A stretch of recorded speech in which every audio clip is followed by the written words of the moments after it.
keep going despite whatever these people are telling you. Because back then it was just a girl with a dream, and she didn't know what she was doing all the time, but she was just hoping that she was getting it right. Sometimes what works for you at one stage or at one level may not work in the next season or the next unit or the next exam. So I had to pivot. You are so much more than a score. And that's an exam score, that's an MCAT score, that's a step score. You are so much more than a score and how you performed on a particular day at a particular time. I keep going. You know, God wouldn't bring you this far just to bring you this far. Absolutely. Look back at your track record, you know. So everything that you have been through to this point, you've overcome. Yeah. Why won't you overcome? You'll overcome this as well. And I feel like that's life too. It's not, you know, just academics. We're gonna go through hard points in life, but it's important to remember, like you were saying, the track record and also God's track record. His goodness. His goodness never falls short. He is so faithful, and so it's important to hold on to that too. Because you don't want yesterday's rainfall to stop today's sunshine. Right. So you will miss out on today's blessings worried about what happened yesterday. Continue to be fearless. Continue to fight for the things that you care about. Continue to pursue medicine, and go off and make an impact and help as many people as you can. Yeah, it's BigGameCham, you know the name, the most authentic in the game. And on today's episode 7 of my journey to medicine, our special guest is hailing from Boston, Massachusetts. She earned her degree in biochemistry and molecular biology from Mills College, a women's college in Oakland, California. She earned her master's in public health from Rollins School of Public Health at Emory University. She's also an awardee of the Forbes 30 Under 30 in Atlanta. She's the co-founder of the DMV Black Excellence in Medicine Mentoring Program. She's an academic author, and she is a second-year student at Howard University College of Medicine. Our special guest is none other than student Dr. McKenzi Thompson. Yes, and so on my journey to medicine, you know, we just talk about our journeys to medicine, you know, uplifting the next generation of doctors. And so, you know, as we know, the transition to medical school can be a lot, you know, and so how was your transition to medical school as far as your first year, like, you know, getting acclimated? Yeah, so just to talk a little bit about my timeline. So I went from undergrad straight to my master's program, and then I took a year off to do research before matriculating into Howard. I would say in that year off doing research, applying to med school, it was very hectic. There was a lot of nerves because I ended up applying MCAT blind, which means I didn't know my application when I submitted my primaries to medical schools, and that's very unconventional. But I kept everything in prayer, and I just felt like this is what's gonna happen. I had to push my MCAT date because I didn't feel prepared to take it with my initial date. And so I ended up taking my MCAT in August, and then I was just praying all the way through. And to be fully transparent, the only interview that I got that cycle, I applied to 5 medical schools. I got Howard, and that was the only interview that I received. And after interviewing at Howard, I was waitlisted until a couple weeks before we started medical school. So I was already a little bit stressed. Nerves were there. I was like, what's going on? Am I going to be a doctor? Am I going to start this journey? And so once I got in, my mindset was like, go hard. So even though it was not the easiest transition, I showed up every single day. I was committed to getting the best grades possible. And I wanted to prove to myself I deserve to be here. And Howard picked me for a reason. I'm on my journey to medicine for a reason. So although it was hard, I feel like it was something that I gave it my all. And I'm happy that I started with that mindset, because I definitely think as I'm wrapping up year 2, that mindset has carried me through so far. So that's what's up. I think I agree. I know you talk about, like, you know, just putting your best foot forward and like knowing that you're meant to be here. Yeah. And I think that's something that stuck with me as well. Like even when I was as a first year medical student, you know, our first block, it was rough, like just transitioning. Yeah. But you know, just knowing that, okay, I'm worthy, I'm here for a reason. Yeah. And though it's difficult, you know, I'm built for it. And so that has helped me. And so I guess we could like pivot and talk about that. You know, like a lot of people who may be watching, maybe pre-meds, sometimes they may go to shadow or different things. They may feel a little bit of like imposter syndrome, or they may feel like, you know, like they just may not feel like comfortable in different situations. Like, what would be some words of encouragement or words of wisdom that you would give to somebody like that? Yeah. So words that have been shared to me is that you belong in this space, and that even though you might not, or someone that looks like you might not make the bulk of the people in this space, that doesn't mean you're not supposed to be there. Right. I think that in order for us to make change, in order for us to improve healthcare, we need a diverse group of people together in this space. And so it's funny that you're talking about this, because yesterday I was shadowing at Children's National, and it was my first time being at Children's National, but also shadowing pediatric anesthesiology. And yeah, not to give away what might come up later, is I'm interested in anesthesiology. So it was big for me to kind of be in this space, and I'm looking around, and you know, I'm not seeing as many providers that look like me, as many anesthesiologists that look like me. But I came in with my questions. I looked up some content the night before, came in with some questions to ask the attending, just so that they know that I'm coming in well-versed and I'm putting my best foot forward. So I think even though there's not a lot of us in these spaces as we further our career and enter medicine, just understand that you deserve to be there, and then also show them why you deserve to be there. Do the work, follow through on different projects or things that you may have committed yourself to, and just keep showing up in the best way you know how, and also find community, because I think community pulls you through like no other. And I think that's also one of the reasons why I attend Howard, is I have community here among the student body as well as faculty. Yeah, facts. I definitely agree with that. I think there's a proverb that says, if you want to go fast, go alone. If you want to go far, go together. Yeah. And it's like teamwork makes the dream work. So when you have the right team around you, the right people around you, it helps you be that much better in all that you do. And as far as you know, like going to children with questions, and you were prepared. And so for anybody watching, you have to always keep in mind that, you know, proper preparation prevents poor performance. Yes. So when you're prepared, you know, you could just work out of your preparation and go from there.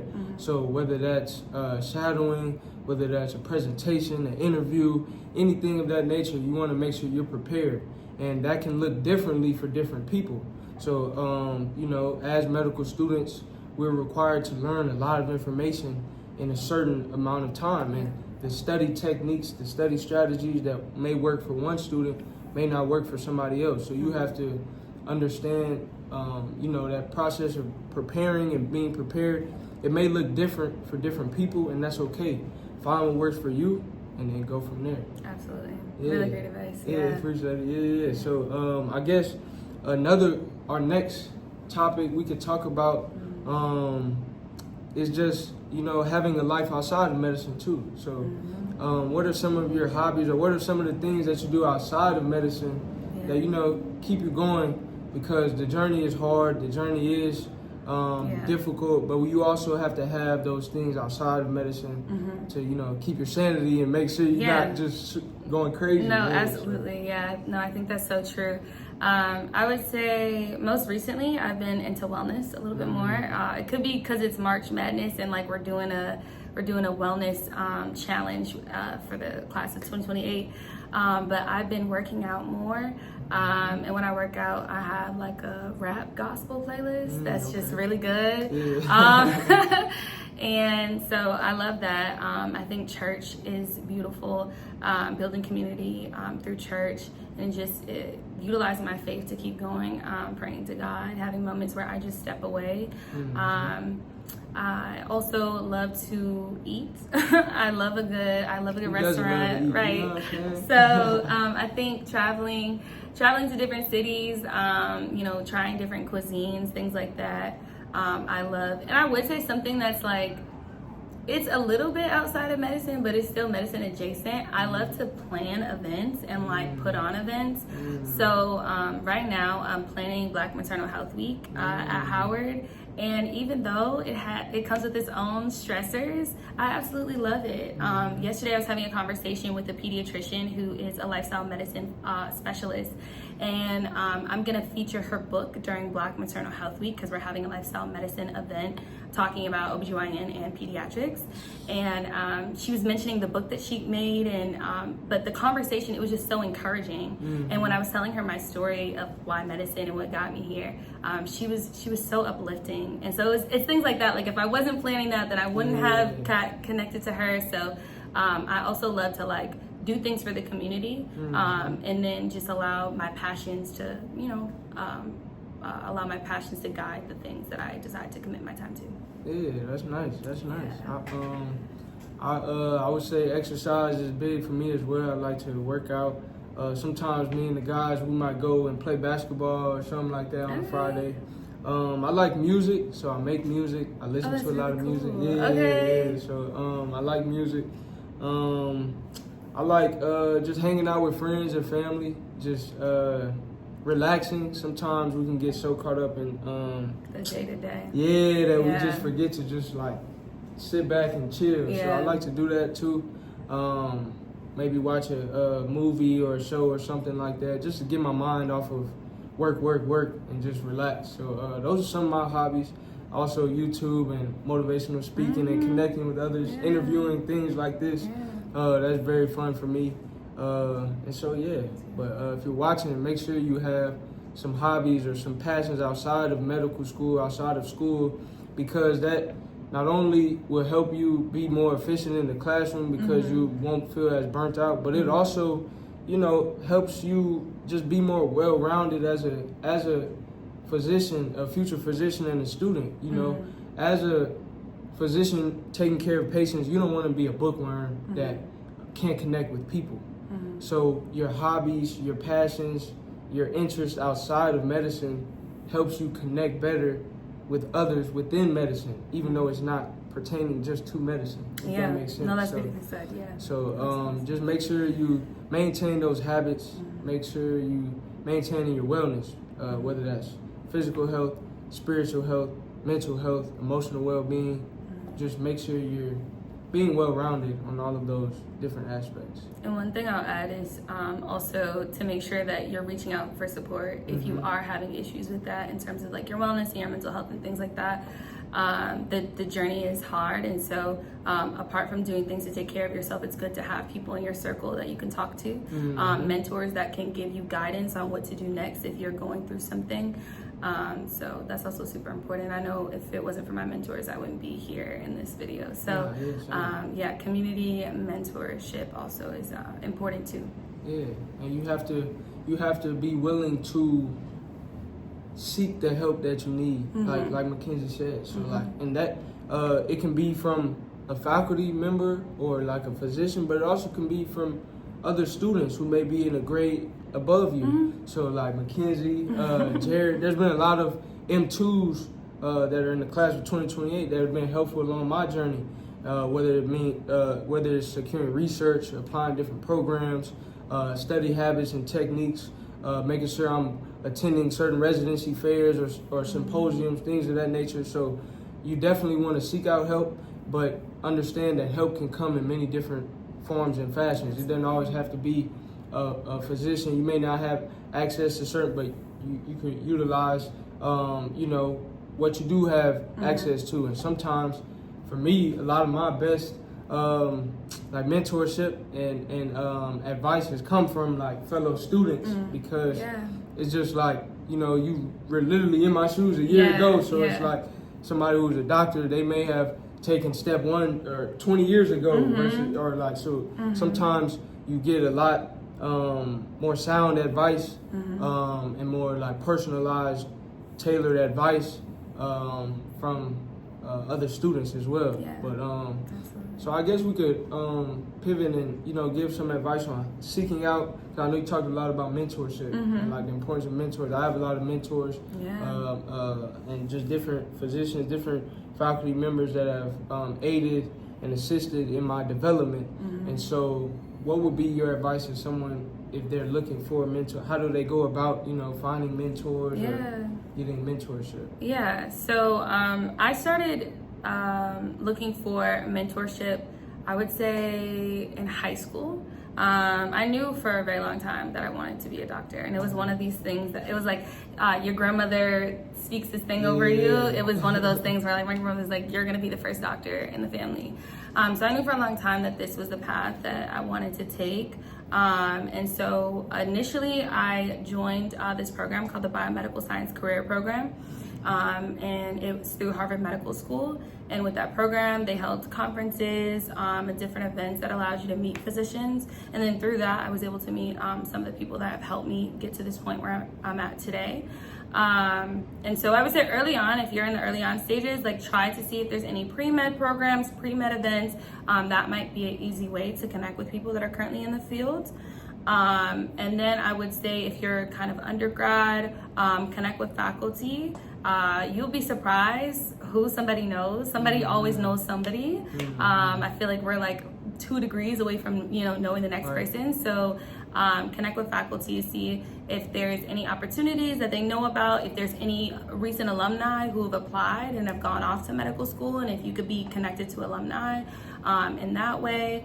And then also if you're in the DMV area, I am a co-founder for DMV Black Excellence in Medicine Mentoring Program, where currently we've mentored 100 pre-med students in the DMV area. And awesome. Something that I'm very excited about. I've always wanted to do a program like this, especially as I previously mentioned, I was in a program that helped lead me to get mentorship. So I think it's important to give back and pay it forward. And also with our mentoring program, we recently secured a grant through Morgan State University. Ooh. So yeah, we're definitely trying to strengthen our connections there and really help diversify the workforce. So yeah, that's nice. That's nice. I would say I've been very blessed to have a mother who's a physician. So amazing. That has been a big blessing, and she has guided me along my journey.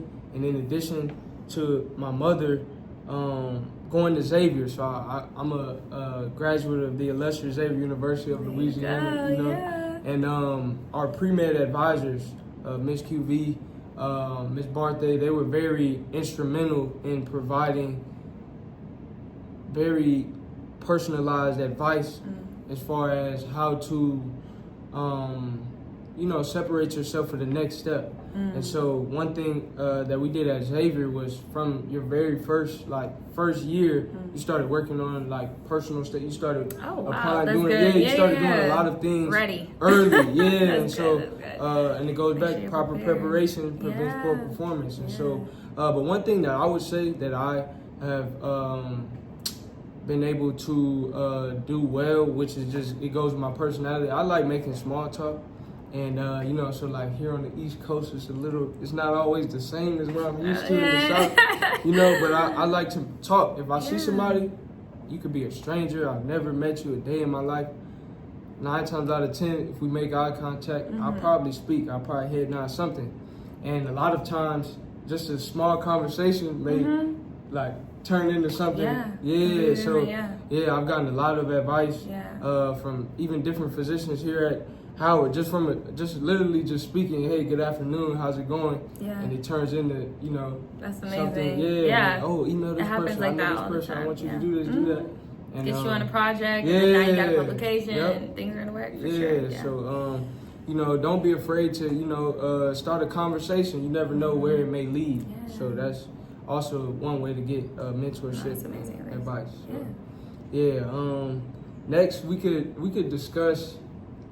We could discuss like just overcoming adversities academically. Okay. And so like, for instance, we recently just came out of our neuroanatomy unit, and that was very adverse, you know. Hardest block thus far, tough. It was tough for me, and so for sure. for me, one of my exams, I failed one of my exams, and I walked out of there thinking it was hard, but you know, I think I did. But then when I got my score back, I was like, dang, man, it was tough. And then the next exam we took after that was harder than that one. I was like, all right, it's getting rough. And so, but what I had to remind myself was, well, two things. First thing was relying on that village. Yeah. So I called my pops, my mom, my brother, and they, you know, just gave me that uplift. They just gave me that motivation to tell me, nah, keep going. You know, God wouldn't bring you this far just to bring you this far. Absolutely. Look back at your track record, you know. So everything that you have been through to this point, you've overcome. Yeah. Why won't you overcome? You'll overcome this as well. Absolutely. And the second thing was being honest with myself and being open to trying new things. Sometimes what works for you at one stage or at one level may not work in the next season or the next unit or the next exam. So I had to pivot, and I think sometimes that can be hard as a student, especially when you get to medical school. You may feel like, oh man, I got it. What? Yeah. So just lean on your village, and also be willing to pivot. Those were two things that helped me overcome the academic adversity. Yeah. I think just to add to that, you are so much more than a score. And that's an exam score, that's an MCAT score, that's a STEP score. You are so much more than a score and how you performed on a particular day at a particular time.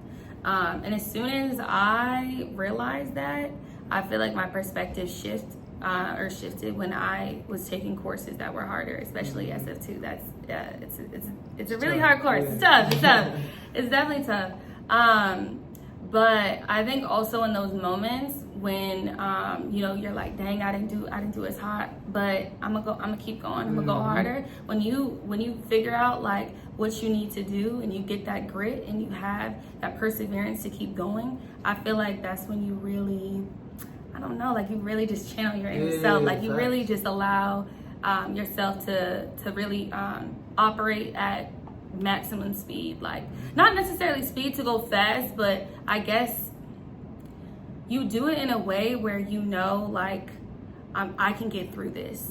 And it's those moments where you'll look back and remember, like, oh my God, I got through this that hard time. And then if another hard time comes up again, you'll have something to recall. Like, okay, when you enter second year, you'll be like, okay, you know, maybe a couple of these blocks are hard, but I remember SF2 and I remember that I got through it. So if I can get through that, I can get through this. And I feel like that's life too. It's not, you know, just academics. We're gonna go through hard points in life, but it's important to remember, like you were saying, the track record and also God's track record. His goodness never falls short. He is so faithful, and so it's important to hold on to that too. Yeah, definitely.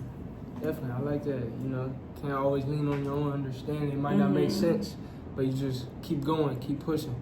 And so, I guess to wrap up the video, my last question would be, if you could go back and give advice to your younger self, like maybe 13 years old, what is something that you would, you know, tell young McKenzi?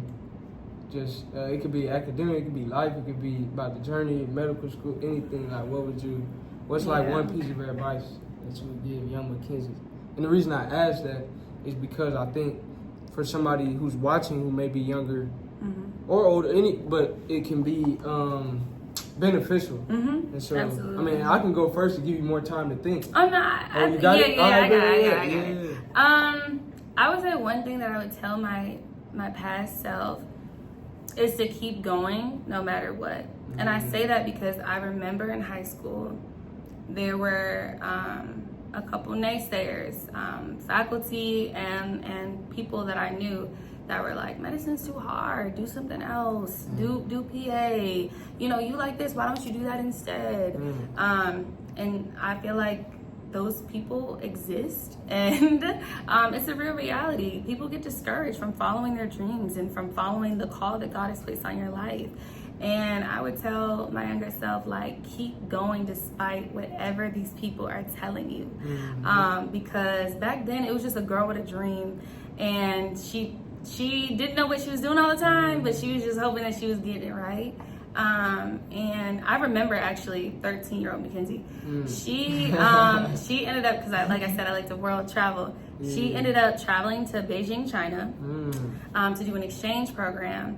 And it was actually maybe 2 months after I had major reconstruction surgery on my knee. So I ended up going to China with this big black brace on my knee. It was crazy. But some, like, one of my doctors was like, I don't know if this is a good idea. And I was like, listen, I'm going. And I remember getting there, being with my host family, and one of the events that we went to, we was walking the Great Wall of China. And I was like, whoa, like, one, at that point, I'm like the first out of so many of my family members to even leave the country. Two, you know, a couple months post-surgery, major surgery, I'm walking the Great Wall of China. Like, 13-year-old me was doing things that, like, I'm in awe of it now, thinking back, like, wow, she was fearless. And so I would just tell her, continue to be fearless, continue to fight for the things that you care about, continue to pursue medicine, and go off and make an impact and help as many people as you can. Yeah, I like that. I like that. I would say, young Chamberlain, 13, I was, I think, 8th grade. I would say what I would tell my younger self would be, you don't have to be perfect. I think for me, when I was younger, before I wanted to go to medical school, before I wanted to be a doctor, I wanted to be an NFL player. And I wanted to be an NBA player. And so, like, my biggest passions when I was like 6, 7 was sports. Like, I love sports. And in sports, you have a winner and a loser. And so that kind of like framed a lot of my mentality when it came to a lot of things of like being black or white. Like either I won or I lost. And if I lost, I would be very hard on myself. Like I was my biggest critic. Like I'm super rough on myself. And I think transitioning to like medical school and things of that nature, kind of like what you said, your identity is not in the score. But sometimes when you have like a sports, like when you look at it like, it's like, oh, I just lost. Like, dang, like, and sometimes you could beat yourself up. You could overdo it. You know, you want to be tough on yourself to make sure you're being your best. But at the same time, you don't want to be super harsh and critical of yourself because you don't want yesterday's rainfall to stop today's sunshine. Right. So you will miss out on today's blessings worried about what happened yesterday. And so I would just tell my younger self, like, it's okay to take a couple of losses. It's okay to not be perfect. Like, keep going, keep pushing, kind of like you said. Keep going, keep pushing. Because, you know, you'll make it. It's all on God's timing. So, it is. Just have faith. And I feel like there's no perfect path to medicine. Literally. At all. Even if you go straight through, you're not going to have a perfect experience. So it's important to be adaptable and to know that it's okay to pivot and to shift and to try a new strategy, as you mentioned before. Because at the end of the day, like, you're hoping for this outcome and you'll get to it, but sometimes things might look a little different. But it's important to keep the faith and get to where you desire to go, but also be open to feedback and strategy shift. Because the reward is in the journey. You know? Sure is. The reward is in the journey. And I appreciate y'all coming along this journey of episode 7 of My Journey to Medicine. Hope you enjoyed. Like, comment, subscribe. Let me know what you would like to see next. And we'll see you on the next video.